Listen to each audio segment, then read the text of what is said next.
Hey guys, DMS here. Today I have for you this, the Orient Symphony II automatic watch. Let's check it out.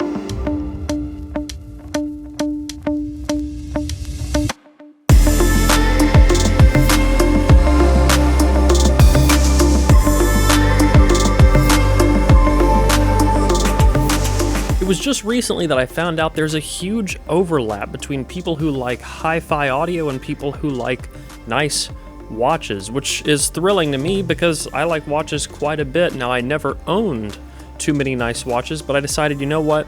I've been appreciating them from a distance for long enough that it's time to get involved. This is one of the first watches I purchased in a long time. Orient is a company owned by Seiko Epson. It is a Japanese watch company, and they have a lot of watches that are relatively affordable. Actually, extremely affordable when you compare them to a lot of high-end watches. This one is around $159, depending on where you get it from.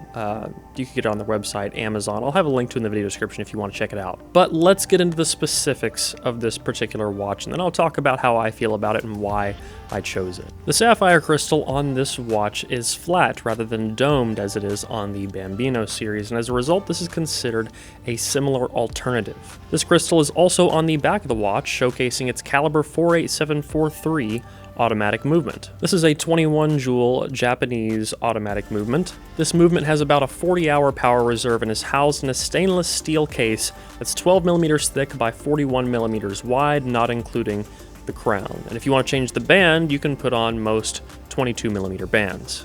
The watch also shows the date on the face, has a 50-meter water resistance rating, and comes with a 1-year warranty from Orient. And now that all of those things are out of the way, I'd like to talk about why it is that I specifically purchased it. Reason one, it's not an insanely expensive watch.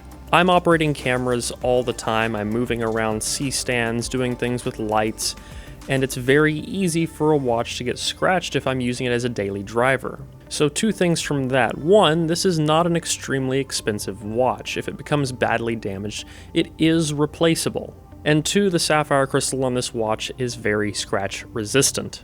Now, I can't say that's entirely true for all of the stainless steel in the case, because I do have a small scratch on one of the sides now, but that was after bumping it into another piece of stainless steel rather aggressively. So let's be honest, that was kind of bound to happen.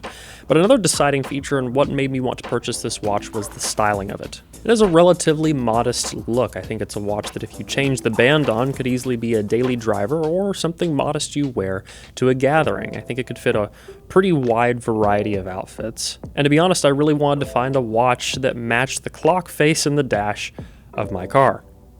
As goofy as that sounds, but I really appreciate being able to see the time in my car and then get out and look at a very similar face on my wrist. And even more so knowing that they are both pieces of Japanese engineering. Now, I'm not going to speak too much to this watch's ability to hold time specifically because, here's an odd little fact, people in my family magnetize watches. My mother's side of the family, as well as myself, if we wear a quartz automatic, doesn't matter, any sort of watch for any period of time, necklaces, they become magnetized. It doesn't seem to be anything to do with where we live or what we do on a regular basis, because she doesn't have a computer and I live 750 miles from her. So on a regular basis, I use equipment to demagnetize my watches and other metal pieces that I wear on my body.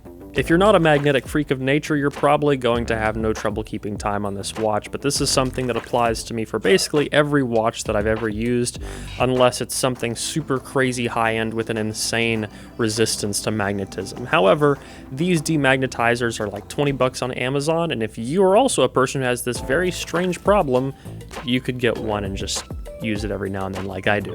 Now, I know I can just look at my phone and check the time, but there's something very satisfying about wearing a watch. Being able to check the time on your wrist and being able to feel the automatic movement in it tumble around as the weight swings. It's a similar feeling. The ritual of putting it on every day and being able to feel that analog movement is also why I like things like vinyl records. It's an experience that contributes to my everyday life. I enjoy it, and I think it looks good.